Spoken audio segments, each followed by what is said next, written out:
He sat alone at the defense table. No briefcase, no tie, just an old green jacket that did not quite fit anymore, and a manila folder held flat between his palms. He had not said a word since the session began. The attorney across the aisle smirked between arguments, occasionally glancing over like he was watching a slow-motion collapse. The judge did not hide her impatience. The courtroom was warm, the kind of airless warm that made people restless, quick to judge.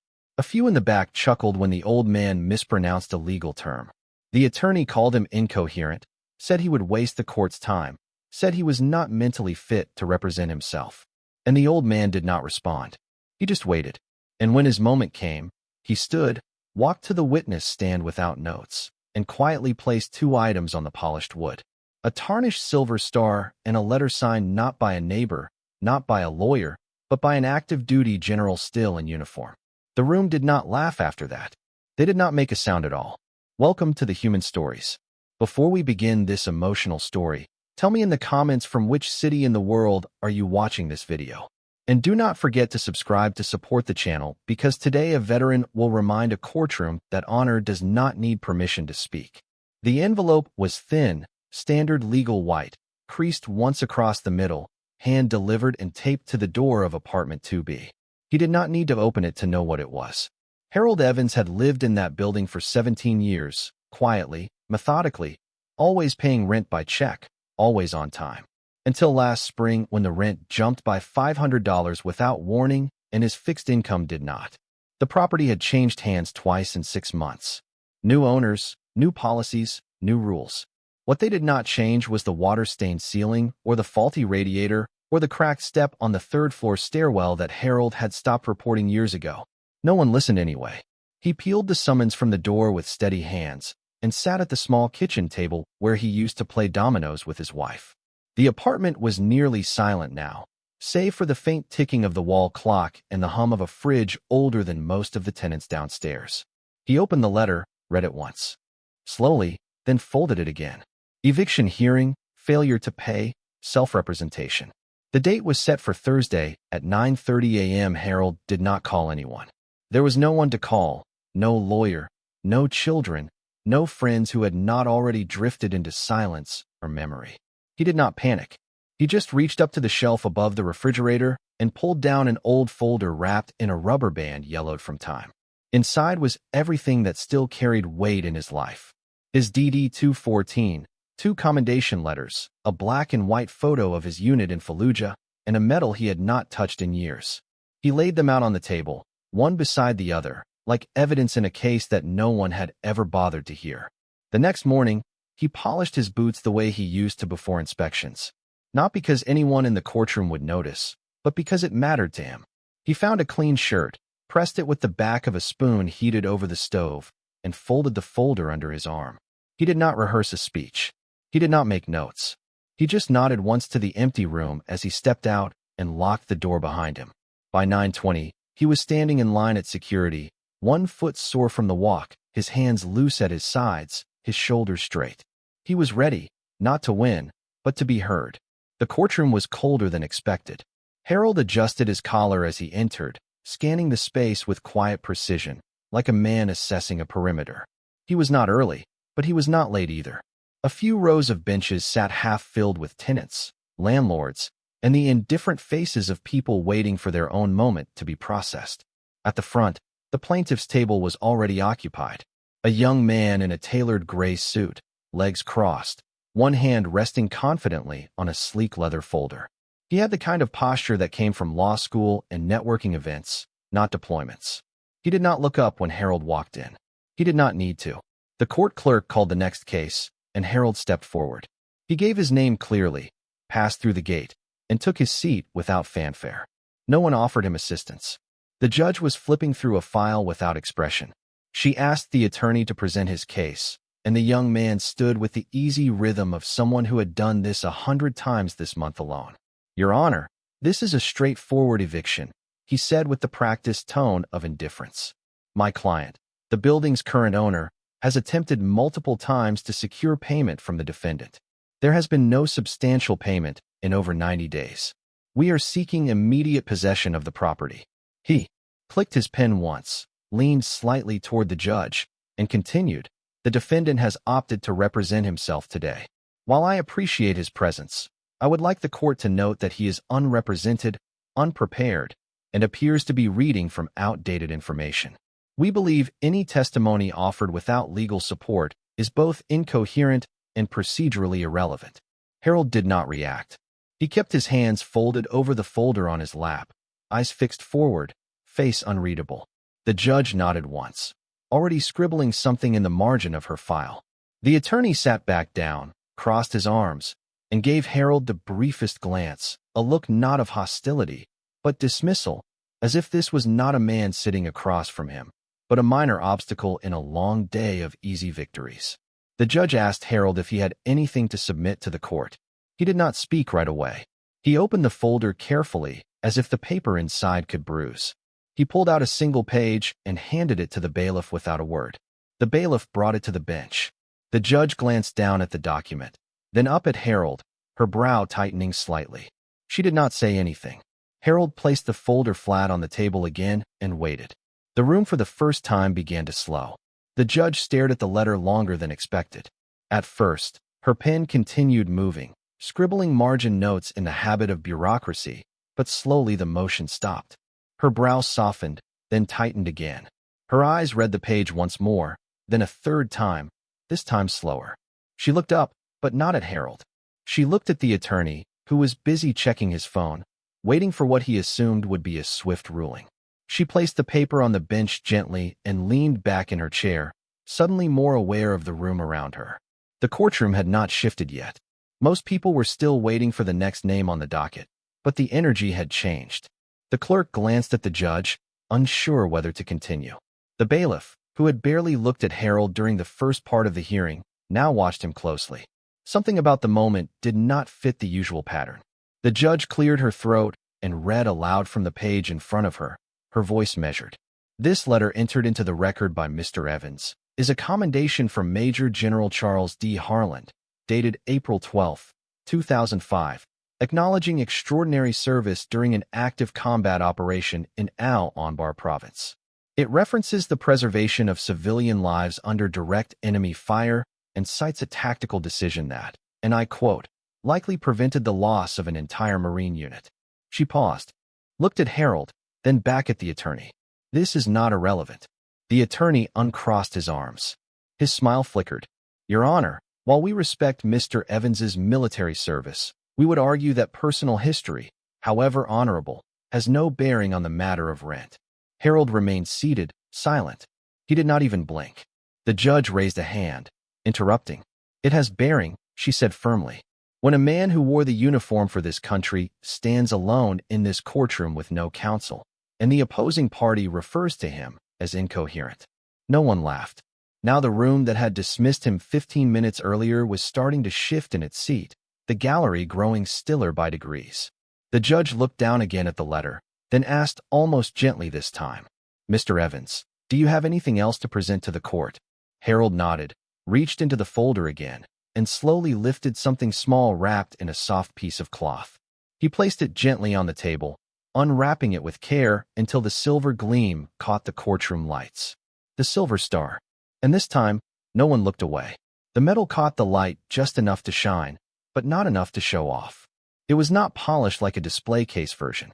It had softness in its edges, like something that had been carried more than shown. Harold did not explain it. He did not need to. He simply unwrapped it fully and placed it gently on the table before sliding it across the wood toward the center of the courtroom. It stopped halfway between him and the judge, resting in full view of everyone. For a moment, no one moved. The clerk stopped typing. The bailiff no longer shifted his weight. The people in the back rows, who had come to watch a neighbor's traffic dispute or a landlord collect a judgment, now leaned forward ever so slightly, drawn in by something they could not quite name. The judge lowered her pen slowly and looked down at the metal as if seeing one for the first time. The attorney did not speak. His jaw tightened. His fingers drummed once against his folder, then stopped. He looked at the metal, then at Harold, as if doing a calculation that would not solve. The judge spoke, but her voice had changed. No longer procedural, no longer mechanical. "Mr. Evans, may I ask why you brought this with you?" Harold looked at her directly. His voice did not rise. It did not crack. It was level, grounded. The voice of someone who had spoken only when it mattered. Because people forget, ma'am. And I wanted to make sure at least one person in this room remembered. He did not point at the attorney. He did not raise his voice or posture like a man who needed to prove something. He just looked at her and waited. The judge looked at the letter again, then at the medal, then at Harold. She turned toward the attorney. Counselor, I would suggest you reconsider your posture in this case. The lawyer opened his mouth to respond, but found nothing that would land. He looked down at the table, closed his folder slowly, and without a word stood. He did not ask to be excused. He did not thank the court. He just turned and walked out. And as the door clicked shut behind him, the courtroom, without instruction, without anyone prompting, began to murmur. Not in confusion, not in shock, in quiet applause. The applause did not come in waves. It was not loud, not celebratory, not the kind that follows a victory or a viral moment. It was quiet, careful, almost hesitant, like something sacred had just been acknowledged, and everyone in the room was unsure how to respond without breaking it.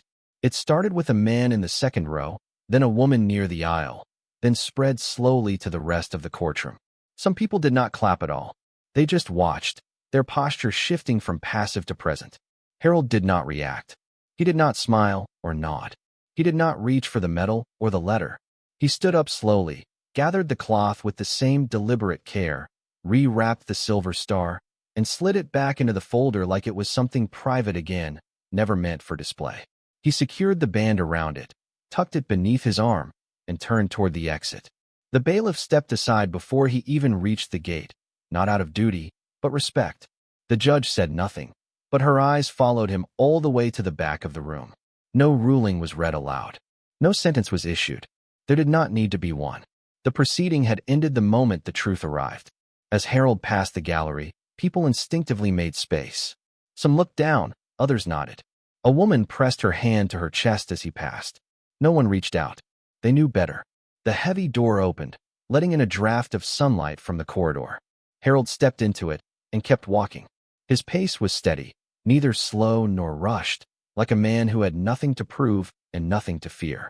Behind him, the courtroom remained still for several long seconds, and then the normal rhythm of legal machinery resumed. Papers shuffled, voices resumed, cases were called, but the space Harold had just left behind did not forget, and neither did anyone who had been there to see it. The bench outside the courthouse was half in shadow, half in sun. The metal seat was warm where it caught the light, and Harold sat without hesitation, his hands resting on the manila folder across his lap. The city moved around him, indifferent. Horns in the distance, footsteps on concrete, voices passing without pause. He did not notice any of it. His eyes were fixed ahead, not on anything specific, just forward, like a man who had learned long ago to focus on the next step and not the noise between. He did not look different from any other tired old man on a bus bench. The uniform was gone. The medals were tucked away. The courtroom had closed behind him like a chapter snapped shut.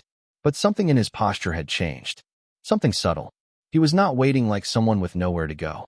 He was resting like someone who had just completed something that needed to be done. A bus pulled up. He did not stand. It was not his. The driver gave him a brief glance through the glass and drove on. A young woman sat beside him for a moment, then shifted when she noticed the folder. She did not ask what it was. She did not need to.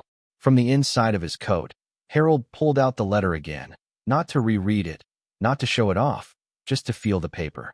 He ran his fingers across the signature at the bottom, the one that mattered more to him than anything else that had been said that day. He folded it carefully, slid it back in place, and sat still for another 10 minutes before rising with quiet effort. He crossed the street without urgency, passing under a tree that had dropped half its leaves on the sidewalk. He did not speak to anyone, but as he moved down the block, a man on a nearby bench stood up briefly, gave a slight nod, and sat back down. Harold returned it without breaking stride. At the corner, a small plaque sat mounted on a brick wall, weathered, half covered in grime. It read, "To those who served, to those who still stand." Harold paused, not to read it. He already knew what it said. He just looked at it long enough to remember what it meant. Then he turned and walked on. Some medals are not worn. They are carried quietly, folded into old cloth, tucked inside drawers, resting between letters no one reads anymore. Not because they have lost meaning, but because the world forgets to ask what they ever meant in the first place. Harold Evans did not walk into that courtroom to fight. He walked in to remind, not with anger, not with a lawyer, but with the only tools he had left: memory, dignity, and a piece of silver metal earned in a place no one in that courtroom had ever been. They laughed because they thought they understood the story. Another tenant, another delay, another man too proud to ask for help. What they did not see until it was laid out in silence was the depth of what he carried. That silver star did not win him the case. It simply made everyone realize what kind of man they were trying to remove. In a world obsessed with degrees, with titles, with polished arguments, and sharp suits, Harold reminded everyone in that room that true power does not always come with volume. Sometimes it comes in the form of an old man who sits, waits, and when it is finally his turn to speak, he does not raise his voice. He raises the reality. The courtroom did not clap because he won. They clapped because they were embarrassed it took them so long to recognize him. And maybe that is what stories like this are really about. Not victory, but recognition; not power, but presence. How many veterans are walking through life like Harold? Ignored, undervalued, spoken over. How many carry medals they never mention, honors they never show, trauma they never voice?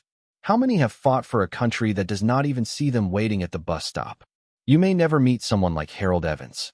Or maybe you already have and did not realize who they were. So before this story ends, I want to ask you one simple question. From what city in the world are you watching this video? Let us know in the comments. Not for numbers, not for clicks, but because when stories like this reach farther, maybe the people spoken of finally get heard. And if this story meant something to you, if it made you pause, made you feel, made you think about the kind of world you want to live in, then do not just keep scrolling. Subscribe to the Iron Echo, because here we do not chase headlines. We chase the truth behind the forgotten faces. And sometimes the quiet man in the courtroom is the only one worth listening.